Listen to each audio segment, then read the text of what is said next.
It up. Plane's going down just like the Ravens. Good one. Welcome everyone to a new episode of Cold Ones Conversations. Your two favorite guests in the world. We're back. We're better than ever. The show goes on. We're looking for the $100 million deal. I am one half of this amazing show. Harold Hoops, Harold the Wizard, also known as Harry Heaps, known by many names, but also known by few. And I am joined by one of my good friends, and he's even sexier than this hula girl I got here. Brendan the Body Petrilli.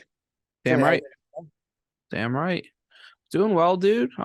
Been busy, crazy couple last 2 weeks. Yep. Sorry for everybody out there. Make sure you follow us on Instagram and Twitter to make sure you stay updated when the pods are coming out. We should be back on business here, getting it out at least once a week moving forward. But, I had some couple things. The cat got out last week. A prisoner escape. Yeah. Yeah, you had a prisoner on the run. Yeah. So thank you everybody out there for, giving tips and all that. It was a big pain in the butt. I think he's over there somewhere hanging out with his blankie. I don't know why. With his blankie. Yeah. I don't know how he survived 2 days out in the cold and it was rain. I was like, what? I know. My mom went into full on, ladies and gentlemen. My mom went into full on. She's she loves cats. She loves all animals. She loves dogs. She went into full on tell exactly Trilly what to do. He already had the cat box out. Get the dirty clothes out. Make sure he's got food out. Do this. Get all these things printed. Blah blah blah. I'm like, Mom, he's doing it. He's doing it. This guy was out here with the flashlight like this, looking for him. Where is he? Where is he? Where is he? Trying to find him. I mean, dude, bring us through the redemption of Ted. Yeah, I mean, it was me by myself for the first night and a half, just going out, just like waking up every other hour, pretty much, just checking the front door, go maybe take a lap around the block or two, yell the name, shake the treats. And then the weekend came, Friday came. Thankfully, my girlfriend Sierra came and hung out for the weekend. And then my buddies, Shane, Madison, Greg, Kiera, and Robbie, we all walked around Friday night instead of going to a bar or something like normal 24-year-olds do. We walked around with some beers in our hands and shaking treats and yelling for a cat. So Ted! I can see it. I want to thank everybody. Yes, exactly what I want to thank everybody out there putting up signs. And he finally came home, Friday night at 4 Saturday morning. So at 4 a.m., 4:08 to be exact. Because Sierra was going crazy. Were you asleep? Yes, I was asleep. Sierra was waking up. I was in bed right here next to me. I got the window open and you could see the front porch from my bedroom. So we had all the stuff right in front of the window, the food, and you could hear that fat fucker just plop right in front of the window. Sierra wakes up, chases after him. He starts running away. Again? Out. Yeah. And she had to corner him and finally get him. He was hissing and stuff. Yeah, he was scared because he was out fighting for it for 2 nights. He was out fighting. He was out in the streets. Yeah. Fighting for his life. Not only that, in the city of Philadelphia. And the Eagles were looking for a good night, a belly. You know what I mean? I saw a hawk today, dude. I saw a hawk on my walk. He came and he landed. He was about 35 yards out. And I thought to myself, he might be thinking I'm too big for dinner or I'm just the right size. And fly over and take my head off. You know what I mean? They're taking down deer half the time. But this ain't Discovery Channel or the Animal Planet. This is where you come for your sports knowledge. So we're going to take a turn. Sometimes we do heavy Raven. A lot of times he takes it heavy Eag. But today's a show of mourning, dude. I feel like I should be wearing we got to go heavy Raven today. It's a show of mourning. I mean, today I looked at the gun. I thought to myself, do I call it? Because we're done. We're done. He announces that he requested a trade, the infamous Lamid. He will only be referred to the show as Lamid. I love him. I'll always love him. I'm not burning the jersey, but I'll only call him Lamid. I love you, Lamar.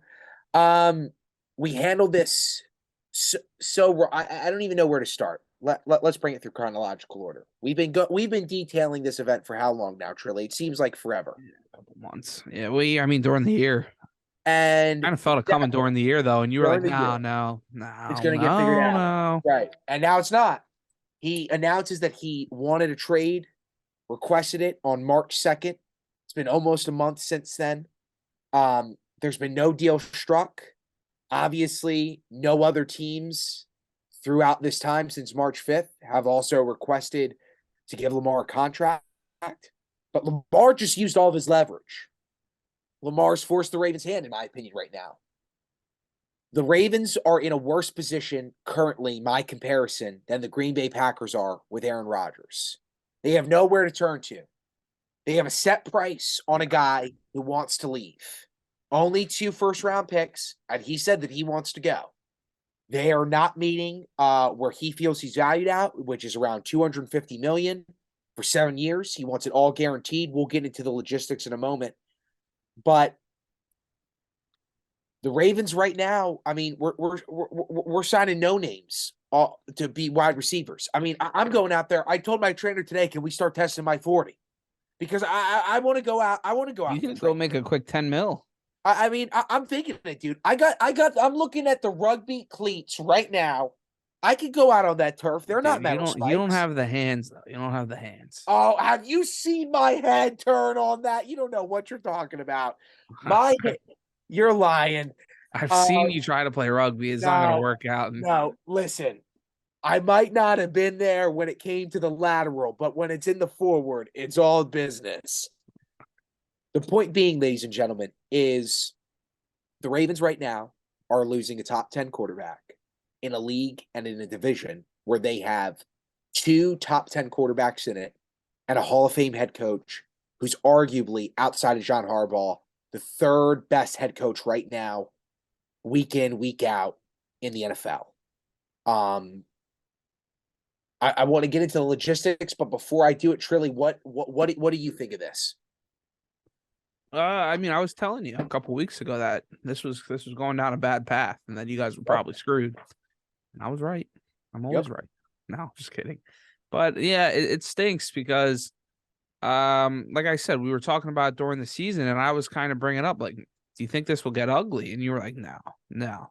And my biggest question to you is, when was that time that not you or the fan base, but do you think that the franchise itself realized that this wasn't going to work and that, damn, we're fucked? I'm going to tell you when I did, and I'm going to tell you at the franchise. Well, I'll tell you when the franchise did after I tell you when I did. Lamar Jackson gets hurt week 13. He's supposed to be out. Sorry, week 12. He's supposed to be out 3 to 4 weeks. Now, you and I both know when it comes to Patrick Mahomes, Tom Brady, Peyton Manning, Jalen Hurts, Joe Burrow, Rivers with the 9 kids. You name them, we got them.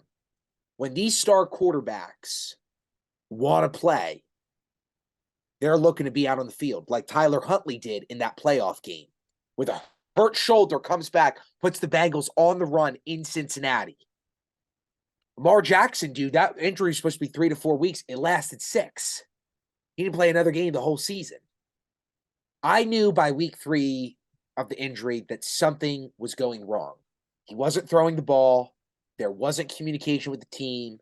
He wasn't traveling, but that's one of our team's rules. We don't have that's normal. Travel who are hurt. That's normal for us, yes. Yeah. But the point being is that there weren't signs as a fan that my star quarterback wanted to come back. Right there, I knew that this was a play, money-wise. We brought it up. You saw live today, John Harbaugh still hasn't come to terms with what's going on with Lamar. He goes live at 3:45. Lamar tweets at 3:48 what he tweeted today.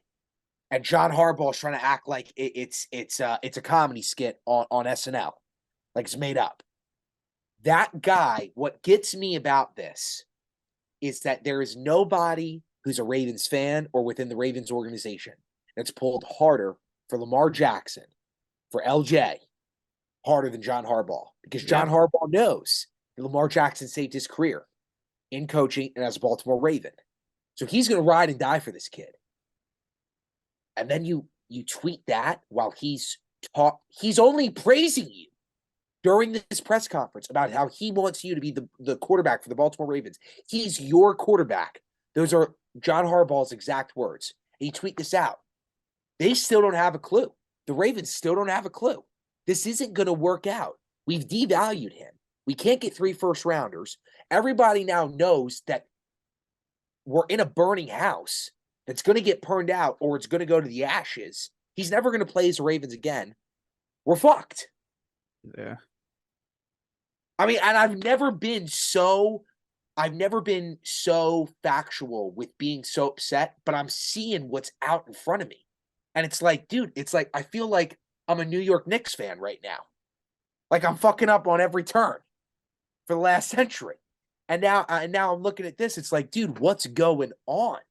I mean, for a franchise that really hasn't made many mistakes like that throughout over the past 2 decades plus now, where normally they give the QB the money, whether he's elite or not, right? That's up for debate.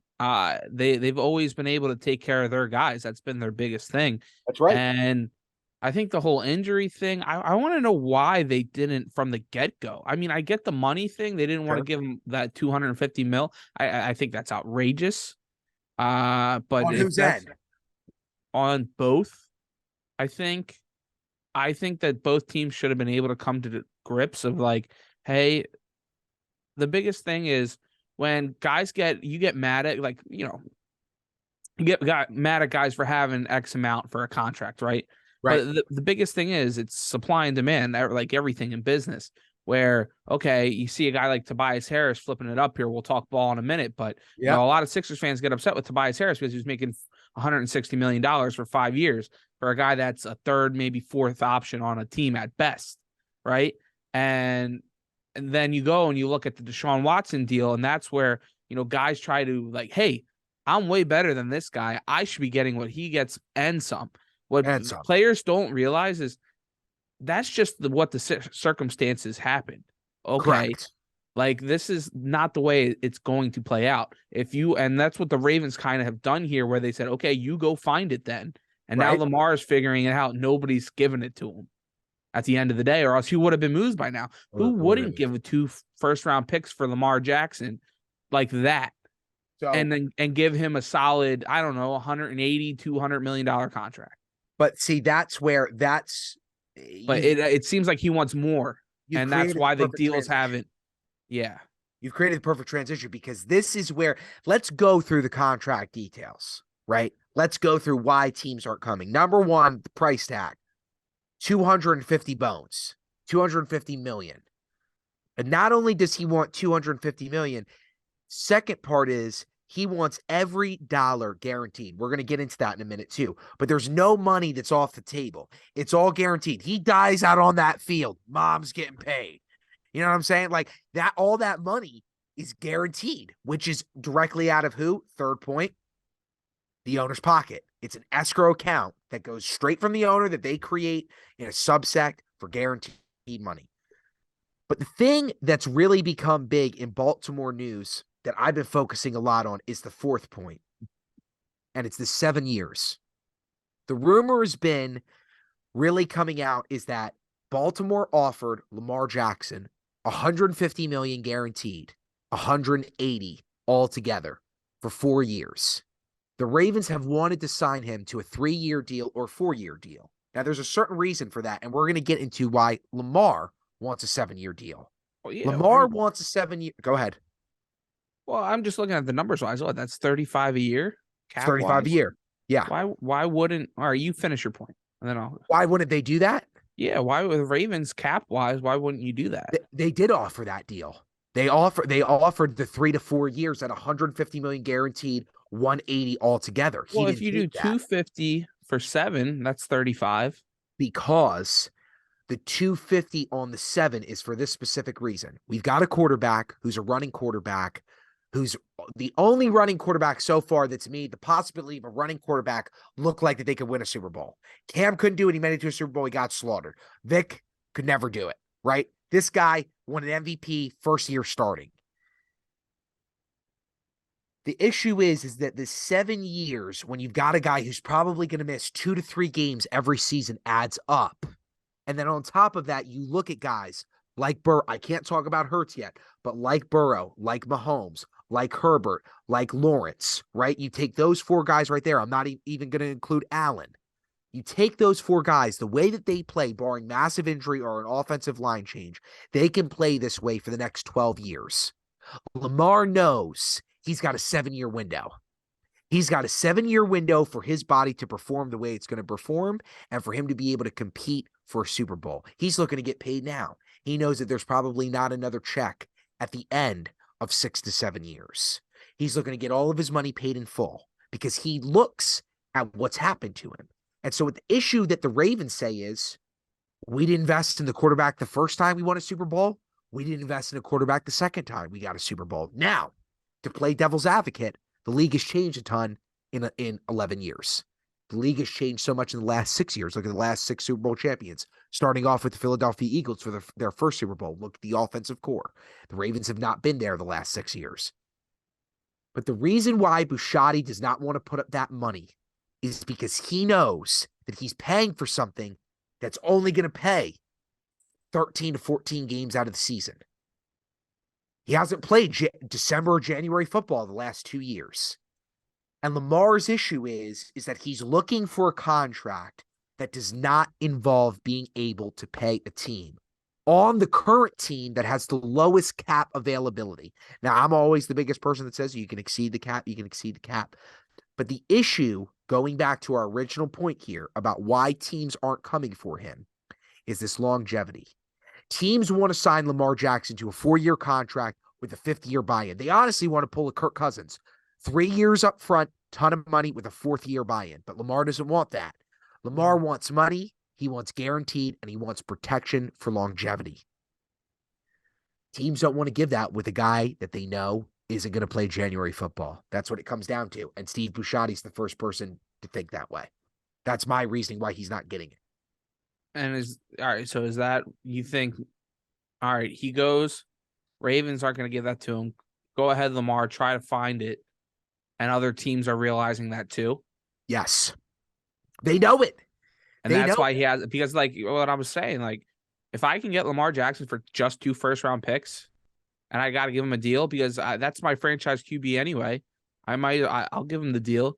Of course. But they're just not willing to do the years, you think. The money's not the issue. It's just the years at this point. Exactly. Money is no issue anymore in the league. Yeah. It's the years. You see it. Yeah. You see, exactly. You see it. Money is not Cap's not real. Thank you. Cap's not real. The issue is the years, and the 2.0 version of the years is that there's no agent. All of these teams know, Trilly, that then when they bring him in, he is stated to one of an outside cornerstone organization, respected throughout the league in the Baltimore Ravens. He's let him know it's my way or the highway. So every other team that's peering in is like, I'm going to try to debate with this guy. It's his way or the highway. That's not a debate. That's not a negotiation. That's not a business deal. That's a statement. That's an owner's way of going about something. That's just a statement. This is my line in the sand. That's the second issue, is that I think that all of these owners outside of what's his name in Washington, who I was railing on in our last episode, all of these owners are like, I can't, this guy doesn't have a real representative. How am I going to negotiate this? This is out of my bottom end. As a player, he should be allowed to do that. I'm not saying that he's not, but but you can't deny that that's affecting his payment right now.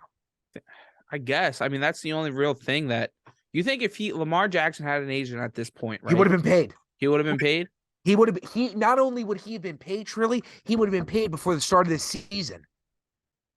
He would have gotten paid before the start of this season because he would have had an educated businessman or woman explaining to him, here are the guarantees that we're going to get you outside of your guaranteed money. But here's what you need to be able to pay Andrews to be able to get somebody more dependable than Dobbins, to be able to make sure that you were able to build your offensive line because we've got a guy retiring, to be able to bring in somebody as good as Calais Campbell. But Lamar doesn't see that because Lamar, much like you and I, is a family guy. He wants to make sure that he gets every dollar he can on his talent that he's worked his whole life for to be able to provide for his mom, his brothers and sisters, his grandchildren, his great-grandchildren. That's what he's concerned about. But what he doesn't see is that given that that's his only viewpoint, It's getting in the way of the here and now. And that's what's stopping these owners from coming to the table. Mm-hmm. They know that Lamar is taking a line in the sand. You can't do that. The only guy that can take a line in the sand, we've said it before, we'll say it again, is Patrick Mahomes. And Patrick Mahomes didn't take a line in the sand. Kansas City came to him, said, we want you to be our quarterback for your whole career.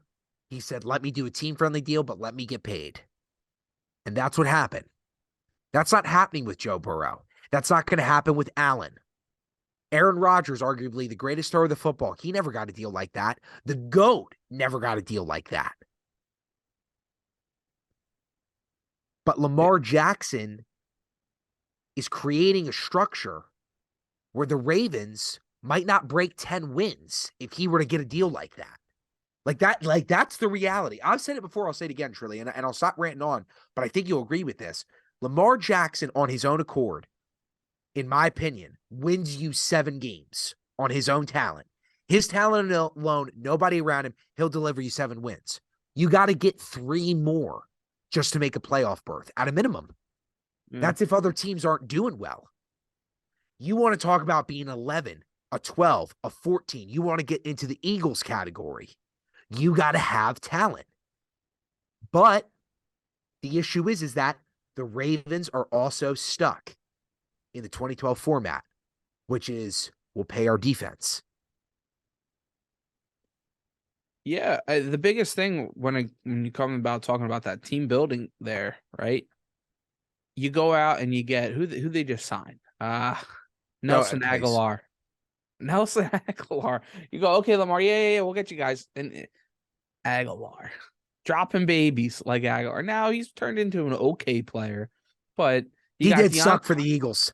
You got DeAndre. He was good the Super Bowl year. He had some big catches, but after that, he was a total head case. Yes. And he just couldn't handle the pressure of trying to be a top guy. No. When he's a third, second, third option, he's fine. Yeah. But when he has to be stepped up, when the light's shining on him, he's not that guy, pal. Right now, he's being asked to be 2. It's supposed to be Andrews, him, and then Bateman. Yeah, no, that's not going to work, bro. When you got guys out there like a D-Hop that honestly, there really hasn't been much talk about where he might potentially go from what I've seen.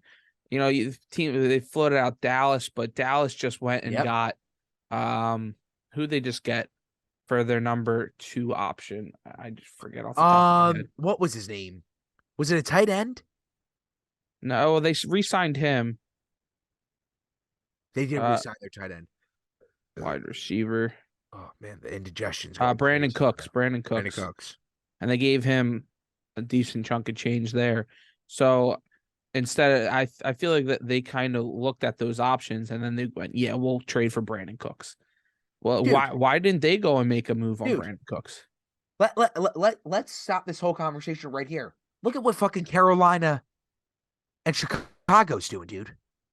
All they're doing is building around their young, well, Carolina's not, but Chicago's building around their young, tough, mobile, throwing quarterback and making moves to land guys. They're trading away future picks. Yeah. They're trading assets that they're not using, and they're going out and getting guys that can catch the ball. And you look at us, we're sitting with the 20th pick. Okay, now since we lost our offense, now we got to go out and get an offensive lineman. I'm glad we have it. But what are we doing? I get why we let Clark go and let him go to the Jets for that 5th round pick or for that 3rd round pick. But it's like, why are we not making moves? Why are we not trying to trade Bateman? Like, seriously. You just traded Hollywood away last draft. But you and I both know why we traded Hollywood. They didn't want to give him the money. No. What? Really? He was the third. He was the third. He was the third leading passer in dropped passes his last year with the Ravens. He couldn't catch the fucking ball. Yeah, and they got a first round. They got a first round pick for him too. We did get a first round pick for him. We fleeced for that when you look at Arizona. No, you did. But the point being, but then go flip that first for DeAndre Hopkins. Go flip that first for DeAndre Hopkins. Absolutely. Look what the Eagles did last year. You saw that you had a team, you had the defense, got the O-line, we got the QB. Let's go get him, AJ Brown. Go get out. Yeah. Go get him Brown. his guy. Yes. Go get a Yes. guy that takes it to the next level. And they just didn't do that. They ran out of gas. And now you are where you are, where you're fucked. I know. We're Do you want to fucked. keep hashing this out, or do we want to move on to something else? I want to talk about where I think he's going. Okay, yeah. I have a very strong feeling about where he's going. I think that he's going to be a San Francisco 49er. I'm being 10,000% serious right now. Yeah, but he's not going to get the money there, though. They have the money to pay him. They just gave Javon Hargrave a $90 million deal. Okay, let's make one thing clear. A defensive tackle. Okay, what did we just say? The salary cap is not real. He's not going to get the years. He's not going to get that 7-year deal, though. But you know what? They're going to tell him, listen, we got more banners than your organization. Shut up, bitch. Like, seriously, like, no, but what you can say to Lamar in that instance is, I get that you want money. We're going to get you incentives. We're going to give you $190 million. We'll give you 175 guaranteed, $190 million plus extensions. We'll give you a 5-year deal.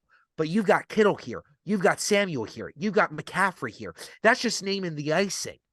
Then look at your offensive line. Then look at your defensive line. You're going to play a West Coast offense. You got a kid behind you that, if God forbid you get hurt, can step right in Trey Lance. That can step right into your same momentum of playing, hold it down for you till you come back to the playoffs. Ravens are going to get 2 firsts and Brock Purdy. You don't think you'd go for Lance instead? Not at all. I want Purdy all day long with Todd Bowles. If we had what's his name still, I would want Lance. But with Todd Bowles now, I want Purdy. Because Todd is gonna be the closest thing that the Ravens have ever come to running a West Coast offense. Ever. We've never had that before. And now we've got a guy that's going to look for that. Purdy fits a West Coast offense style. Whereas Trey fits thou that shall not be named style, which is constantly looking for play action, giving it to your backs, see if your running back, see if your quarterback can do something, throw it to a tight end, look deep down the sideline 3 times a game. But that's not Todd's way. I think the number 1 option right now is San Francisco. I think 2 is the Jets. And I think, honestly, 3, it's a toss-up between Carolina and the Ravens. That's what it is. Because the reason why he stays there, I mean, if nobody comes to him, dude, he does got to get paid. I don't think he's as stupid as Le'Veon Bell. He's got to get paid. You got to play. You got to play, and he knows that he wants to make money. Here's what I want to ask you, though, and this is a big issue. This is going to be our transition. I think it would have already happened. I don't think that the Jets, knowing that Lamar is still out there, I don't think that the Jets are willing to give up 2 first-round picks for Aaron, when they know that they've only got 1 year guaranteed with him. That's the reality. And you're giving away possibly 6 years worth of product in those 2 first rounds. Lamar, you're getting your money's worth. What do you think? Do you like, who do they roll the dice on better? Honestly, I think that's why this deal hasn't been made 100%. If the Jets realize all I need to give up is 2 first-round picks for Lamar Jackson, we're willing to give whoever the money, whichever quarterback. Right. And I think the Jets would be stupid not just to go, okay, yeah, we'll give you the 7 years and we'll figure it out later. Yes. Because like you've seen, like guys like Carson Wentz get those big deals, and all of a sudden the money moves around. He plays for a couple different teams and the money goes poof, or somebody eats it. Yes. And you've seen the turnover at quarterbacks left and right over the past 5 years that, okay, you get a year or 2 out of Lamar. I just choked on my tongue. The year or 2 out of Lamar that puts you in contention to win a Super Bowl. Yes, exactly. And that's what I think the Jets will be willing to pay for and eat that money, where you've been so mediocre for the last, forever, decade, at least, since Sanchez, right? So, dude, yes. Last thing I'll say is this. This is the last thing I want to get your opinion on. If Aaron does go, dude, I got agita. I mean, I feel like I'm on a Sopranos episode over here. If the Jets do land Aaron, number 1 team before 49ers, before the Ravens, before Carolina, before Atlanta, before anybody. And if this team doesn't do this, they're brain dead. Well, what a pun. It's got to be Miami. Yikes. No, but Tell No, me I'm wrong. yikes to the. Oh yeah, I know, what a pun. Yeah. You can't if okay, let's go with the idea that the Jets do land Aaron. Tua cannot compete with Aaron in his division, Allen in his division. Man. Having those two guys.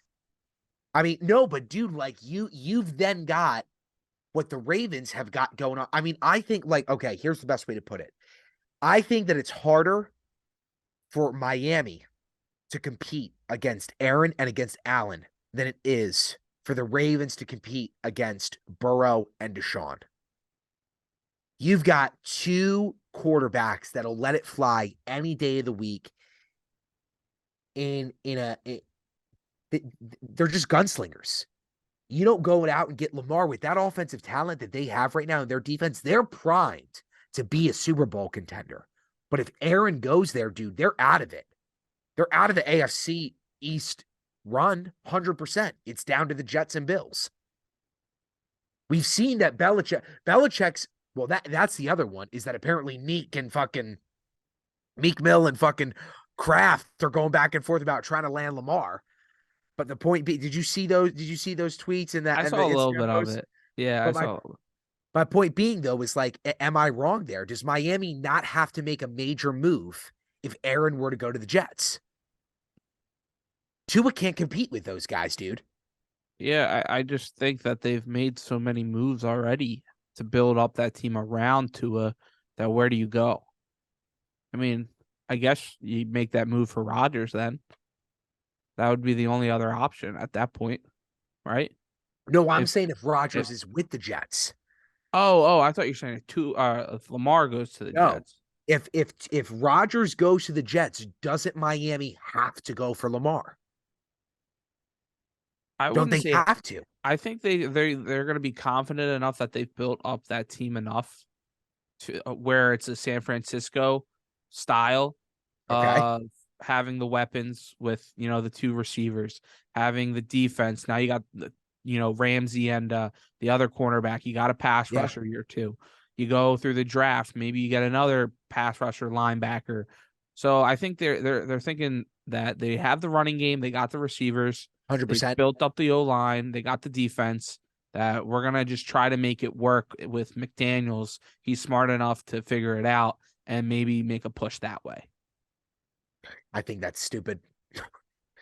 I mean, you saw it almost get. I mean, that's saying that McDaniels is the same as Shanahan, but get to an NFC Championship game last year, right? So, I mean, I don't disagree. I don't think that's the smart way to go about it, obviously, because I'm the guy that's saying, screw the draft picks, go get me the top guys. Right. I'd rather get the proven commodities, but I'm just saying what they're thinking at this point, Okay. Before we hit a break right now, we're going to clip this. I'm going to give mine. You're going to give yours. You're going first. Where is Lamar Jackson playing next season? You want to go first? I'll go first. It's going to be a New York Jet. That'd be a turn of events for sure. Be a big turn of events. Big turn of events. He gets the big deal? Yeah. Or do you think he settles for a 4 or 5 year deal with them? I think he gets a 5 with a 6-year extension, and he gets $250, all guaranteed. I think he's going to the commies. Do you now? You're on that. Are you just saying that to tease me, or are you being serious? I'm just thinking of different options around there. With all the things that we've talked about with Dan Snyder, I don't. Yep. I don't. Maybe he's not going to throw the huge deal at him, but 2 first-round picks. I think you're stupid not to at least try, because if you had to give up what you probably would have thought a couple months ago, 3, 4+ picks, then that would have been just stupid on top of the money. But now it's pretty much a cap. 2 firsts, maybe another pick or 2, and we'll go from there. And then you just got to figure out the deal. I think you'd be dumb not to do that. Any team not to do that. Last question. If Washington gets him, are they not only the second best team in the NFC East, but are they the third best team in the whole NFC? No, they're definitely behind the Eagles at number. I would put them over the Giants and the Cowgirls. 100%. Would you put them at 3 under the Eagles and under San Fran? Or would you say that they're two? Are they the second best team in the No, NFC? the 49ers are still a second best team. Okay. After them, I'm just trying to think. Yeah, no, they'd probably be. They'd They'd probably be be the third best. So that's why I think it just makes too much sense not to do that. right. That a guy like that automatically jumps you up into the top 5, at least in your conference. Yep. Top 2 in your division. 100%. That's just what the name of the game is for these teams. And that's what makes this whole situation so crazy that it hasn't gone that way. Like, if you're the Atlanta Falcons, why haven't you gone and just done it? You've built up guys. You've made some nice signings. You got you've drafted over the past couple of years, young guys to build around. You got the cap space. You got the money. Go. Why wouldn't you? You got the guy for the next 5 years. They're thinking of Vic. That's You why. think that's why. That's the whole reason why I do, because they know that this, again, it comes down to exactly what I said. This guy, the Ravens should have, if we knew that this was going to happen, and I love Lamar, should have got rid of him a month and a half ago. There's no negotiating with this asshole right now. And he wants to fucking get, he's acting like England did when they went and pillaged the world. He's fucking looking for a payday. I mean, and Atlanta knows it. You know, Atlanta knows it, and Atlanta's trying to. They think that the NFC South, they can one day be there, but if it's not today, that's okay. That's their policy. And they saw what happened with Vic. They got Vic when he was still in his prime. You know, I mean, he wasn't like he was with the Eagles, but he was still good. Couldn't get it done. So that's what they're thinking. But I like what you're saying about Washington. I do. I think that's, I mean, I'm Lamar to be, in all honesty. That's where he has the best shot of making a Super Bowl. Yeah. Where do you want to go from here? We'll take a quick break. Do we want to wrap it up here and just end it? Or do we want to go a little NBA, a little MLB? We got to talk a little bit of both. And we got to talk about, I mean, what is Lebron shooting in his ankle? Is he doing Tylenol 5.0? I got to know. How is he recovering that way, dude? I mean, I love the guy, but geez Louise. Stay tuned. We'll be back in 1 second. And I'll let you know how we did it. Eating that ass so loud, crazy. Whoa, we're recording. Sorry, I was talking about something else. All right. Welcome back, ladies and gentlemen. We're going to talk some NBA. That was some good Lamar talk. Well, before we get into the NBA, we got to shout out the boys. We do. We didn't even give a shout out yet. We got to give it to them. Look at this fire hoodie. It's the most comfiest, the warmest, the softest, greatest, the freshest. I look good. I look slim in the all black. You know what I'm saying? Tremendous. You look tremendous. But the boys at Philly Drinkers, I've had some friends buy some stuff recently. Shout out the boy Owen. He copped some merch the other day. Used promo code Brendan Petrilli at checkout for 10% off. He's like, dude, this is the most comfiest stuff I've ever bought. I look great. I feel great. I play great.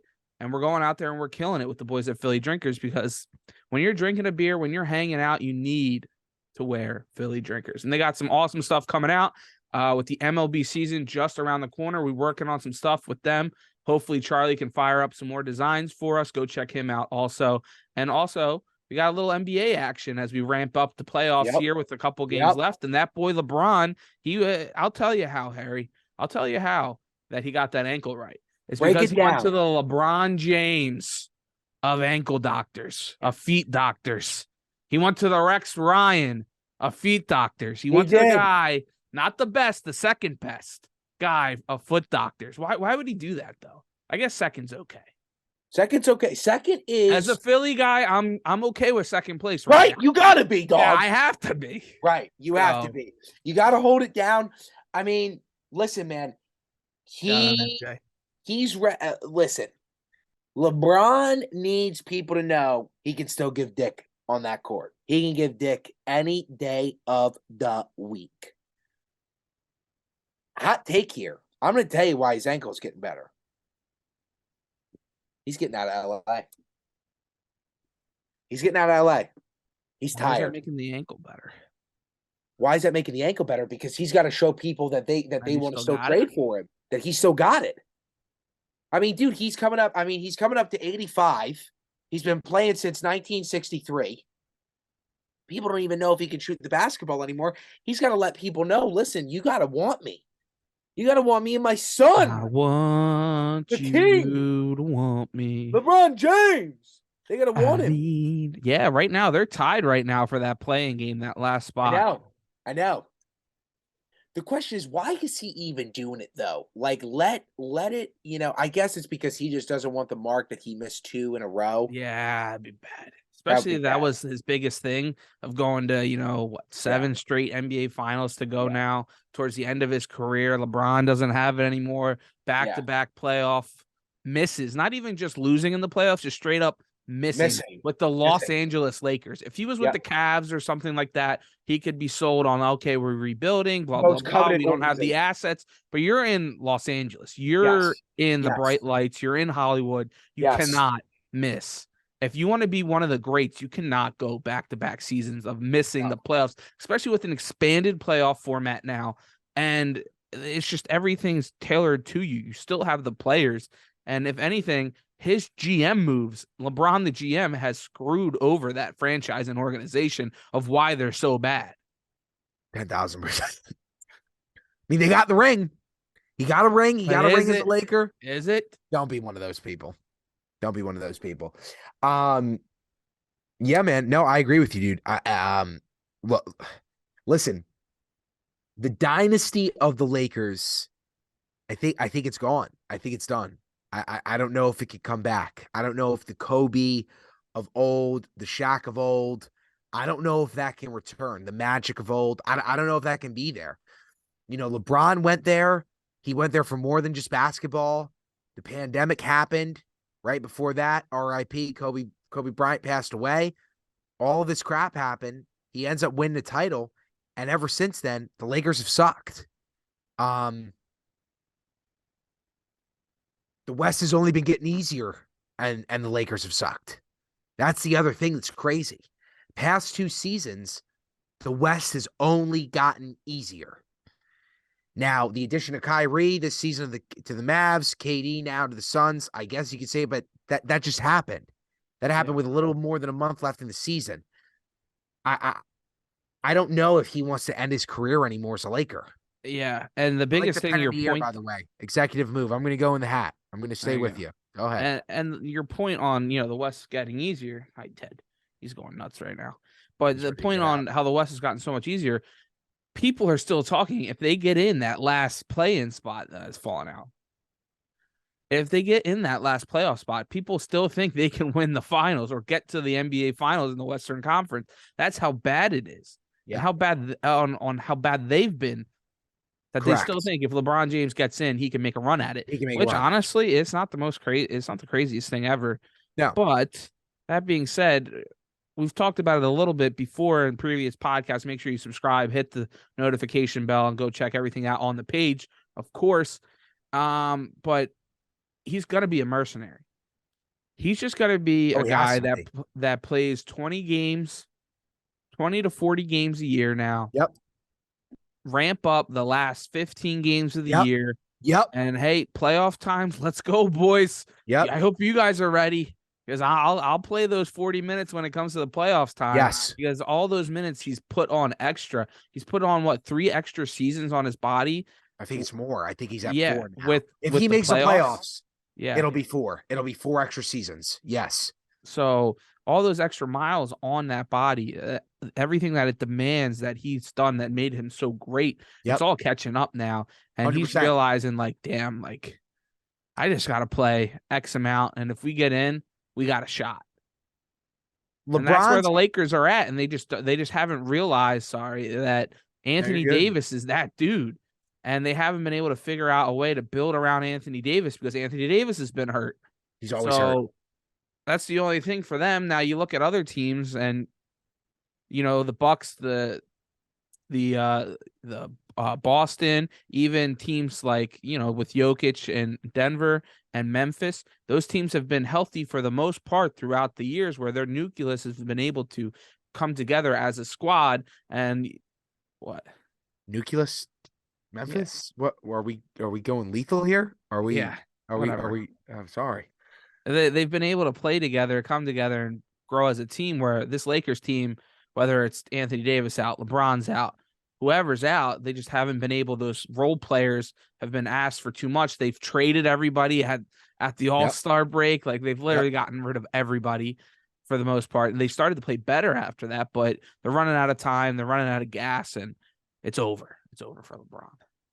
And I don't think it's over for LeBron if he can go to a team where he's in LA. The lights out. The lights burned out. For LeBron to win a championship from here on and here on out, he has to be the third option on the team. No questions asked. He can't be asked to run the 2 at any point. He can't be asked to run the 1 ever. If he wants to win, he's got to be the third option. He's got to be the floor general. He's got to be Chris Paul. That's what he's got to do. Chris Paul hasn't been able to get it done yet, but he's got to be able to do when Durant is healthy. Get in the paint, go wide. That's it. And he just runs the ball while the other 2 young bucks cook and get it done. I think that his agility, his spirit, his mentality, I don't know if he can go there, but I do think that he's got to understand that if he wants a chance to chase Jordan ring-wise. These guys are getting too quick for him to not have guys that are just as quick. That's what it comes down to. He doesn't have guys that aren't not brittle. All of his guys that are around him so far, until these newest signings they've had, but it's been too little too late. He's had a lot of brittle guys around him. You know, think about the guys that they brought in, dude. Anthony Davis won a championship, right? Then they go get Carmelo. Then they go get Dwight Howard, right? Then they go get Russell Westbrook. We're talking about brittle guys. Guys that can't last. Guys that get hurt. Guys that make wrong decisions. Guys that take bad shots. LeBron's got to be with guys that are of the caliber of Luka, that are of the caliber of a Morant, right? He's got to be with guys like Tatum. He's got to be with guys that, you got Tatum, you got Smart, and then you got him. You know what I'm saying? Yeah. Or sorry, you got Tatum, Brown, Smart, and then LeBron. Mm-hmm. Or LeBron before Smart. He's got to be with Giannis. He can't. In all honesty, it would be career suicide right now if LeBron was with a guy like KD. It'd be the same thing as AD. Always hurt. The superstar talent that should be leading the wave, creating the wave, always hurt. And I will tell you, man, that's why I think he's going back east. Though it's getting harder, what's a team in the West that can offer him right now better than the Lakers outside of the Warriors, which will never happen? What's the team that's plausible in the West? I don't know one. His brand is too big for Memphis or Denver. He's LeBron James. Sacramento. Oh my God! If he went there, The Clippers play with Kawhi and PG. You think Pelicans? he do that downgrade to the second brand? Pelicans? No, come on. Play with Zion? He's got to play for a brand. Like, he can't even go play for Milwaukee, dude. Milwaukee? He played for Cleveland. He went bad enough. Yeah, because what? Didn't he come out and he's like, I'm not playing in Orlando or something? Oh, yeah. Because the Bronny's projected there in like a year or two. Yep. I'm telling you, I think that he's either going to go back to Miami, back to Cleveland, or he's going to be a New York Knick. When you were a Knick, I think that, but I just don't think they're good enough, even if he does go there. They don't have those skill-based players, those shooters around him, that where you were racking off all those names, right? Look at what is winning in the NBA now. It's Tatum, it's Morant, it's these younger, not even younger, but look at their body types. What made LeBron James so effective is how big and strong and athletic he was. Right. And that's just not how the NBA works anymore. You can see him and Embiid, skinny guys shooting threes. Yeah. And, all these other big guys that are bully ball. Right. It just doesn't work anymore because guys are just popping threes, crossing you over, running gun, maybe play a little defense at 5 minutes left in the game, but that's about it. But that's about it. And his game just doesn't equate to the NBA anymore. and it's really caught up to him now, especially body-wise, physically-wise, health-wise, and that's kind of where it's leading off to, right? And I kind of want to move this into our next topic here is, what do you think of the whole load management type of where it's gone over the past 5 years now, where you see last night, the Sixers, who actually might pull off a comeback win here somehow, some way. They're down 3 points as we're recording this right now on the Denver Nuggets with no Embiid, no Harden out against Jokic, where everybody's hyping that matchup up. 2 MVP Holy candidates. crap, you're right. Yeah, right. Oh, they just gave up. They just went up. Nuggets just went up. Yeah, but they still got a shot. That's how fucking bad that Denver team is. You guys fucking suck, you goddamn pussies. But that's what I'm saying. Like, they don't care about these regular season games anymore. Where load manage. Dude, I'm getting into it. I'm gonna get to it in a second here.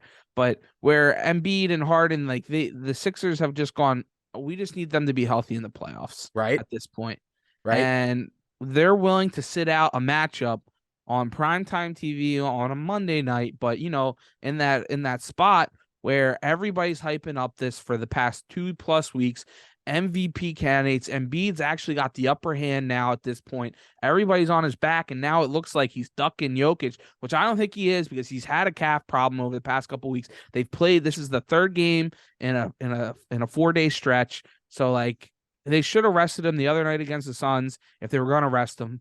But now he rests tonight. The Sixers still almost win. But what's the thought of the whole just being able to say, nah, I'm good, or the team being like, no, you're not playing tonight? And then I'll it's interesting you bring up that 5-year mark, right? Because we really started to notice that kind of when we were in high idea of load management, right? The idea of, can you still hear me? You were me. The idea of like guys taking nights off pretty consistently. And then while we got into college, and you're right, over this last year or two, it's become now, it wasn't just an idea and it wasn't just happening sometimes, it's a standard across the league. So this has been going on since like 2017. The argument that every guy would use, I remember Shaq and Kenny would use this argument all the time, because again, in 2017, 2018, 2019, he wasn't bad yet. The argument was always Westbrook. That guy never takes a night off. That guy always gives it his all. That guy is dominating with OKC right now without Durant. Well, can't use that argument anymore. Yeah. The guy who's always going balls to the wall 24/7 has been on 6 different teams or 35 different teams in the last 3 months. He can't stay anywhere. He's always taking bad shots. He's always making wrong decisions. This is the way of the league now. These guys are so offensively driven. It's so funny how you brought that up, Trilly, because we went from the Jordan Rodman era where guys took load management, took nights off because they were getting checked every night, right? That doesn't happen anymore. These guys are getting so brutalized personally by creating new pathways on the court to score. They got to give their motors time to rest because they're pushing so hard 24/7. I get it. I think it makes sense. I think that there are some guys like LeBron who do it a little bit more than needed, and I think that we can both agree on that. But at the end of the day, I'm not going to tell him he needs it more than he does. At the end of the day, he's the second best player of all time. In my book, he's number 1. But anybody that doesn't say that he's 2 or can't agree that he's 2, you shouldn't have an opinion on the NBA a day in your life. Because he is. He's absolutely, without a doubt, the second best player to ever play the game of basketball at a professional level. No doubt about it. He wants to take a few nights off, do it. A guy like Tatum, if he was taking nights off like LeBron, that'd be crazy. But, you look at guys like Embiid, right? Embiid went from being consistently unhealthy while you and I went to college to over the last 2.5 seasons becoming a consistently healthy player. And I think a reason why that is because he's operated with more load management. I'm sure he's changed things in his diet, training, so on and so forth. But I think that load management has helped these guys' longevity. I think it's good for the game. What was he supposed to do, right? If he goes and plays this game, right, against Jokic, and God forbid he falls like he always does, and we all go, get up, Joel, go, get up, buddy. Or he pulls the calf and he's like, and he gives you one of those. And then all of a sudden he's out for the next 2 weeks going into the Yeah. playoffs. Then everybody's be like, he's selfish. All he does is care about that MVP. He's not about winning a championship. That's what everybody would have been talking about. Now, on the flip side of it, he sits the game, and everybody's like, oh, he's afraid. He doesn't want the smoke. Fuck you, Kendrick Perkins. I thought you got fired from ESPN, but he was still somehow on there today. Whatever. Yeah, why was he getting fired again? Because he was calling the NBA voters racist, pretty much. Oh, that's right. That's right. Yeah. Was that with Austin Rivers? No, with Sixers. Not Austin Rivers. Redick. What am I saying? Reddick. Yeah, way off. way off. But when it comes down to it, right? If he misses that game, does that affect the MVP odds in any way, shape, or form to you? Because he was minus 210 going into that game. Now it's an even 110 for both of them. Who's the runner-up? Jokic. Should that affect that so much where he was the odds-on favorite with a couple weeks left? Now he misses a game going up against him. Now that's just going to make it even? That's fucking bullshit. This is the same conversation that we had 2.5 months about who? Hurts. Hurts gets hurt, right? Misses 3 games. He outright should have won the MVP, but then it's up for debate, right? I can understand that argument more. In this one, I'm leaning more with you. No, I think that this is one game. One game, though. You know what I'm saying? If he's missing a week or the rest of the season, okay, maybe. But I still think that's dumb because over the bulk of the season. But this is one game we're talking about here. I agree with you. That's crazy. At the end of the day, I only think it helps Joel because though it's shitty and though it's fucked up that he shouldn't have a possible MVP robbed from him and from his greatness and from his legacy, I do think at this point, Joel is more concerned about winning a title and being a Philadelphia Sixer that wins a title than Jokic, who can't get any uglier, who's going to win an MVP probably. Yeah. You know what I mean? And I get you because you're a diehard fan. That's your dog. That's your guy. That's a guy that he's arguably the guy that you talk since I've known you that you personally root for out of all Philly sports people. Player-wise, he's the guy that you root for, I think, the hardest, the second hardest. So I get it for you, but dude, at the end of the day, they're gonna give the yacht to Jokic. I think that the idea, I'm gonna take a hot take here, and I'm gonna move the conversation a little bit.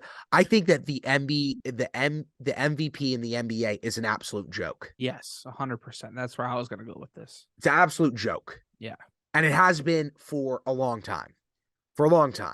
And the reason why I make from that is because it's the same thing that could have been that people used to say about Brady, right? LeBron should have more MVPs than he has. Like, if we're being completely honest here, right? LeBron didn't win the MVP the year that the Cavs won the NBA title. I think Russell Westbrook did. Yeah, that was his first year with that. Yeah. Which I get. But at the end of the day, LeBron James came back from a 3-1 loss against the greatest team ever assembled. Should have won the MVP at a minimum. There's 2 seasons ago, I think Embiid got robbed, right? Or was it? It might have been your last year at Susquehanna, my junior year. Mm-hmm. He got robbed one of those years, 100%. There are guys year in and year out. The ones that Harden has gotten have been jokes, in my opinion. They've been jokes. Like, okay, the guy hits the same step back 3 year after year. Nobody can guard it. I get that, but what has he done? Nothing. So it's what it is a regular season award. It's a storyline award. It has nothing to do with the playoffs. It has nothing to really do with winning because you go, okay, right? The year that we're talking about where he got robbed, Embiid got robbed. He was the number 1 seed in the Eastern Conference. Correct. Didn't mean I was dick the right one. with Jokic fucking a 5th or 6th seed in Denver. Yep. That didn't mean jack whether Embiid was the number 1 seed or not. They were just like, oh, look at his warp and his dick sucking ability and all this other bullshit that these stat guys want to throw out there. When if you eyeball this game, you look at the way the 2 guys play. Yes, Jokic is a great player. Nobody is denying that. Joel Embiid is not denying that. And I think Embiid's kind of realized it too, where he's just sick and tired of it. Yes. Of just being like, I just want to win a championship. I don't care about the MVP anymore. Where if this was last year or 2 years ago, he would have been harping on this the whole time. He probably would have played in this game tonight if he really cared. If he truly cared about that MVP, he would have played and he probably would have got hurt. And I think Joel Embiid realized that. And he said, I want to win a championship. Harden said, I want to win a championship. Let's sit this out. Go fuck ESPN. Fuck the media, fuck Twitter, and we're going to try to make a run at this thing. And I think they got a shot to. Now, the biggest argument on the flip side of that, right, is, all right, this could have swayed whether they had home court advantage in a finals if they played Denver. That's if Denver gets there. That's if the Sixers get there. And that's a big thing that you see people talking Denver's about. Not getting there. And they're only a half game behind Boston. If you win tonight, which they just lost, but now you drop a game and a half back of Boston for that 2 seed. People have always been freaking out about playing Boston because Boston has had the Sixers number over the past, 5+ years now. So that's another thing of concern. But I think where they're at is just, we want to be healthy. We want to get in there and we want our best effort for when we play Boston in the first round. They've accepted that at this point, I think, where they've kind of just gone with Harden missing the 2 games beforehand.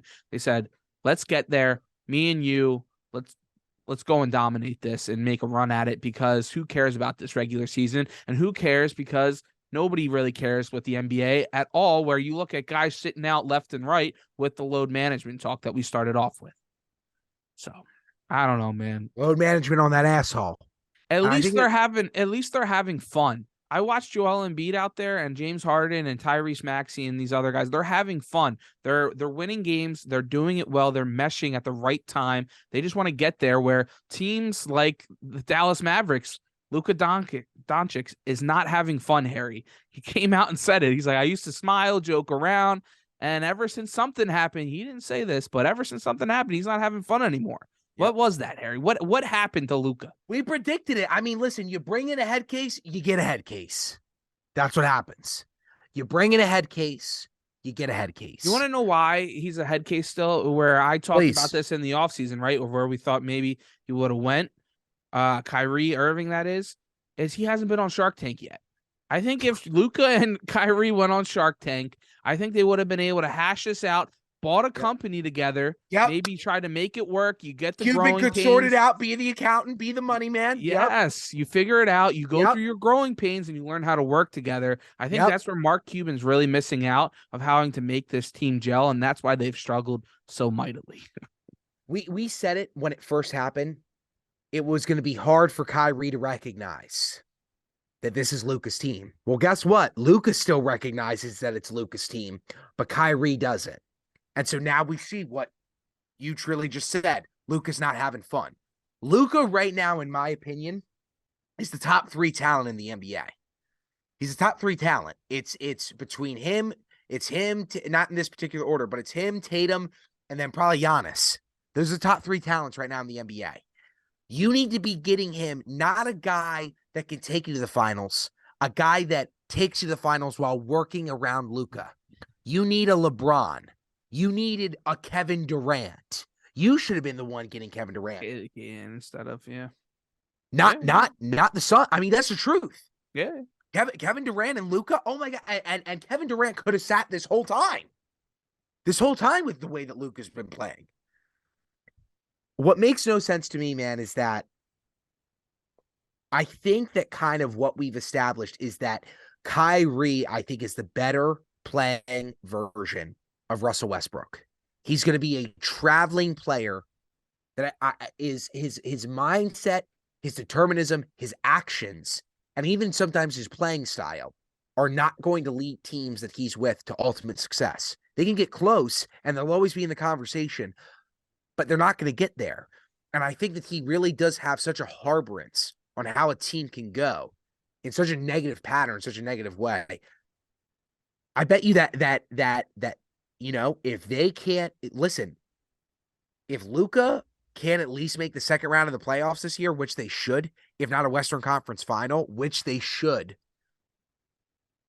I bet you that Luka has a conversation with Mark. He's like, you got to get this guy out of here. He's got to go.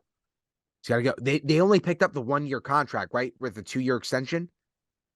Yeah, I believe so. I think that was the biggest thing where Kyrie wasn't. It's a player option, maybe that he didn't want to. He wasn't going to pick it up. We don't fact check here. We don't fact check here. That's right. That's the infamous phrase. We got to get now. That is a shirt that we got to get Philly drinkers to make. Now that is a shirt, and that's a hat. We don't fact check. There you go. All right, I'm getting excited. The point being is, yeah, bro, he sucks, and that's just. I mean, let's just call it how it is. He fucking sucks. Fuck him. We got anything else on the NBA? Do we want to talk a little baseball as we got opening day this Thursday? All right. Just quick, I think, because I'm going to talk a lot about it. Phillies, you are my podcast on Wednesday. If you want to go check that out, BSP podcast for some Phillies, fighting Phils talk. Can we just end they're with the those? only real baseball team on this podcast. Can we just end with those? Yeah, go for it. No, I don't want to go for it. I want your expert. You're the baseball guy. I need you to tell me if what I'm about to say is factual or not factual. I want to come to a couple games at Camden Yards, and I haven't studied that much into them. So I got to get my eyeballs on them, maybe feel up a couple baseballs, get a hot dog, a brew in me at Camden Yards, and really feel what's going on with that team down there. This is the quote of the pod, right? Avoid a gunshot or two. Hey, you got to do what you got to do. This is the quote of the podcast right here. They're the pre-cheating Astros. They are. The way this team's coming up, what they built, dude, they're ready to rock and roll, dude. The issue is, I don't know if we're ever going to trade for a star pitcher. That's what worries me, dude. We could compete. Boston's not going to be there. Toronto's usually always got our number, but who knows, really. And the Yanks, I think they're going to take a step back. The Orioles over this season and next year, they could be legitimate, dude. But if we don't seize the moment, get somebody in here that could sling dick, they're going to be all these fucking young guys are going to be out here. They're going to be gone. They're going to be to the Braves. They're going to be to the Phillies. They're going to be to the Mets. They're going to be to the Yankees. They're going to be to the Padres. They're going to be to the Rays. They're going to go, go, go, go, go, go, go. Yeah. But, dude, if we seize this moment, don't know if ownership will do it, man. I don't know. Yeah. Well, so what you think? Where they're coming at, they're not willing to spend the money right now because they don't think the young guys will get it done, or they just don't have the money. It's not that they don't have the money. It's their whole mindset. It's the way that this family has run the Orioles for the last 15 years. They don't pay. They just don't fucking pay. I mean, they gave Chris Davis and Adam Jones money, but they got burned on that. They got burned on that. And now they're afraid to go back and do that again. Now they're afraid, right? Okay. And they've been looking to sell for the last. I mean, dude, it's been the topic of conversation that they were going to be the expansion team. Remember, you and I talked about that on the radio, dude, multiple times. The Orioles have been out there as being a team that could sell and no longer be in Baltimore. That's been a rumor, but a legitimate one. Yeah. I pray to God it never happens. I never want to see that day, but we just need new ownership. We need a billionaire to go in there who wants to spend, who wants to see rings, who's got this young squad around him, who wants to go get a guy like Verlander. Who's a pitcher that we could honestly land, you think? Who's a pitcher that the Orioles could get if we were doing good enough to compete? At the deadline or something like that? Yeah. Who's a guy that you think could that would be moving? I mean, always look at teams like the Marlins because you never know. But I don't think they're going to move on from Sandy Alcantara. That guy's just too good. But you never know. But I don't think you would have to give up your top guys for him. And I think that would deplete of what you've already built up. That would deplete. Right. Yeah. So, look at maybe a team like a Boston that's looking to get. Maybe you give up one of those young guys instead of like 3 or 4. You give up one, and you get a pitcher from maybe a Boston or that's within division. I mean, I was kind of working my way like maybe an A's situation, but yeah, no, they don't have anybody good, do they? No, they always got somebody, bro. That they just comes out of nowhere. But they suck. What? They suck. That's the definition of suck. Because they're what you're talking about is how they get these guys. They do well for a little bit, but then they run out of gas because they don't have the top end talent. And then those guys that talent that they do have move on. They ship them out because they just don't want to pay for them. And that's why they suck at the end of the year. So one of the best logos in all of sports, though. We can agree on that. We'll end the show. And they moved out of Philadelphia. They were in Philadelphia first. You know, Philadelphia. Roll Baltimore. We're gonna have another episode next week. Like us, subscribe to us, repost us. We're at 84. We got 14 new subscribers over the last day and a half. I got to tell Trilly later how I got that connection. Point being is that we'll be back and we love you guys. Trilly calls us out, baby. Shout out to 215. Go Birds. Hey, fightings, baby. I'm gonna put out an episode tomorrow on BSG Podcast. Go subscribe there too. The link's in the description. Thanks, everybody.